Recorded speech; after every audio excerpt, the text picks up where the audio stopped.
सुनो, हेडफोन लगा लिया ना? आ जाओ, बैठो। स्वागत है तुम्हारा जस्ट सुकून में। पिछली बार जब हम मिले थे तो नाम थोड़ा सा लंबा था, सुकून है रूह। पर यार ये जो हमारी लाइफ है ना, ये पहले से ही इतनी उलझी हुई है, बहुत भारी है कि मैंने सोचा इस जगह को ना थोड़ा सा हल्का करते हैं। कुछ शब्द कम करते हैं, कुछ सुकून ऐड करते हैं। तो अब से यहाँ सिर्फ तुम हो, मैं हूँ और जस्ट सुकून। आज ना मैं तुम्हें कोई सलाह देने नहीं आया हूँ, बस एक छोटा सा किस्सा सुनाना है। बात पिछले हफ्ते की है। मैं ऑफिस से निकल रहा था, रात को करीब 9 बज रहे होंगे। उस दिन ऑफिस में कुछ अनबन सी हुई थी। एक क्लाइंट का काम बिगड़ गया था और दिमाग में एक अजीब सी उथल पुथल मची थी। ऐसा लग रहा था मैं अपनी लाइफ में सब कुछ गलत कर रहा हूँ। घर जाने का मन नहीं था, तो बस मैं अपने दोस्त की स्कूटी पर बैठकर उसे लेकर यूं ही निकल पड़ा। तो मैं बता दूं, स्कूटी दोस्त की थी, साथ में नहीं थी। चलते चलते शहर के एक कोने में एक छोटी सी गली के मुहाने पर मुझे एक चाय की टपरी दिखी। कोई चमक धमक नहीं, बस एक पीला सा बल्ब लटक रहा था। वहाँ एक बूढ़े से अंकल थे जो बड़े आराम से कोयले की आंच पर चाय उबाल रहे थे। दुकान पे कोई नहीं था और मैं वहाँ गया, स्कूटी खड़ी करी और कहा, अंकल एक चाय देना।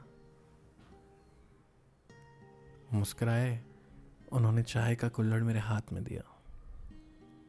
मैंने पहले चुस्की ली और सच बताऊं, चाय बहुत साधारण थी, नॉर्मल थी। ना उसमें अदरक का वो बहुत स्वाद था, ना इलायची थी, ना ही पत्ती उतनी अच्छे से उबली हुई थी। पर उस शांत रात में, उस पीले बल्ब के नीचे, वो गर्म कुल्हड़ हाथ में, वो माहौल बहुत अच्छा लग रहा था। और जैसे मेरी आदत है, अनजान लोगों से बातें करना, उनकी बातें सुनना, मैंने अंकल को देखा।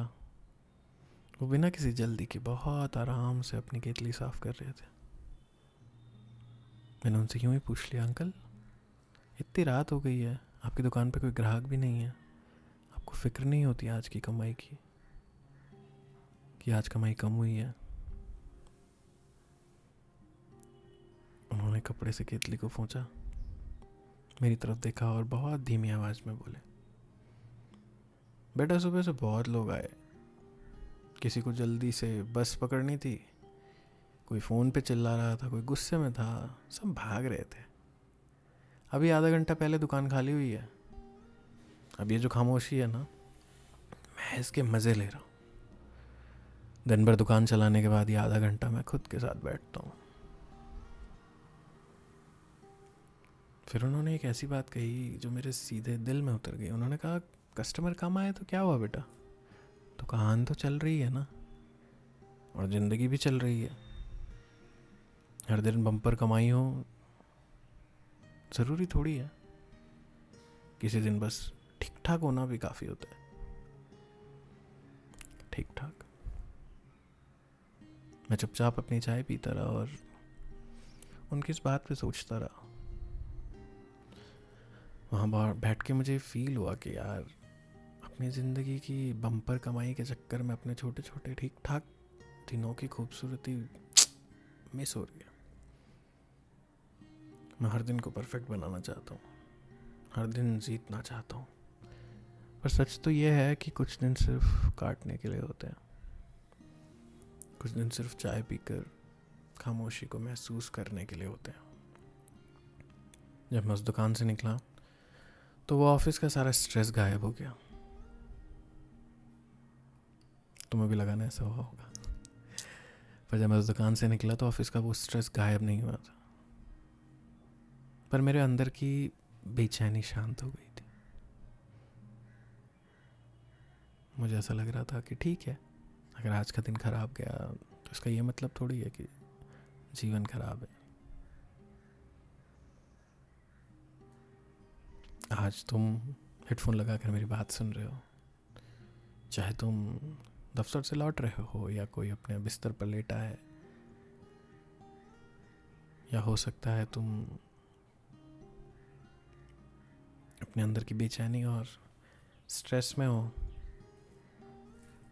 मैं बस यही कहूँगा यार कि अगर आज का दिन वैसा नहीं गया जैसा तुमने या मैंने सोचा था, तो कोई बात नहीं। कुल्हड़ की उस चाय की तरह आज का दिन भी बस ठीक ठाक था, और इतना होना भी काफ़ी है शायद। अब आँख बंद करो और जो बात दिमाग में घूम रही है उसे वहीं उस चाय की टपरी पर छोड़ दो जहाँ मैं मेरी बातें छोड़ के आया था। मैं यहीं हूँ। अगली बार जब मिलेंगे तो बताना कि तुम्हारी लाइफ की वो चाय की टपरी कौन है और कहाँ है। बात वहीं से शुरू करेंगे। अपना ख्याल रखना। जो दिन शुरू कर रहे हैं उनके लिए गुड डे, जो दिन के बीच में हैं उनके लिए भी गुड डे, और जो अपने बिस्तर पर हैं और रात को ये सब सुन रहे हैं उन सबको good night. Bye bye. Stay tuned with just सुकून।